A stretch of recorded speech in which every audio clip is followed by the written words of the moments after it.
The family of a Toronto man killed in a crash while riding in an Uber is calling on the city to toughen its rules around ride-sharing programs and taxis. They say when the city introduced new regulations for Uber and Lyft, it compromised passenger safety. Now they're hoping to make it an election issue.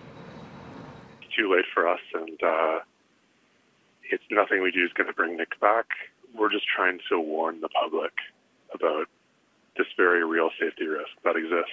He was supposed to be on his way to vacation in Mexico with his girlfriend, but Nicholas Cameron wouldn't even make it to the airport.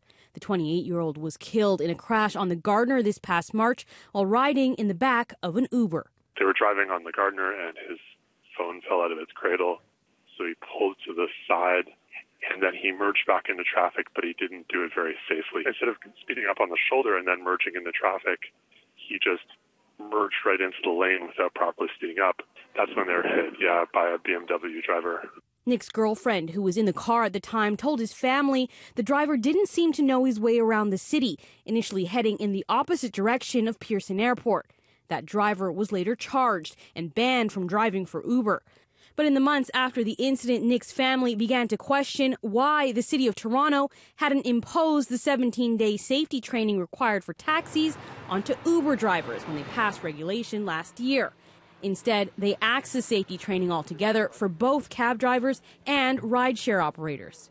Anyone who's spent 5 minutes driving on the DVP can tell you that a G license is no guarantee that you're a safe or conscientious driver. The bar just needs to be higher if you're picking up members of the public. City Council set the bar so low in terms of public safety. So we're hoping that to make some changes in the rules. A statement from the city reads in part, the existing taxicab training course focused on customer service issues and learning how to read maps. With new entrants into the vehicle for hire industry coupled with new technologies like GPS, it was recommended that city-delivered and city-mandated training be removed. Currently, both cab and rideshare drivers are subject to the same set of basic rules. They include drivers having fewer than 9 demerit points, no overdue bylaw fines, and no major criminal convictions or road infractions. City staff say a review of those new regulations is currently underway, and the issue of training has been brought up.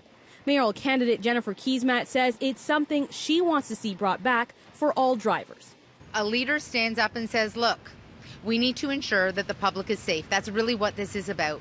And unfortunately, that's not what's happened here. And so my position is that we must immediately relook at driver training and ensure that anyone who has the job of driving people around on our city streets is properly trained so that public safety is maintained in our city.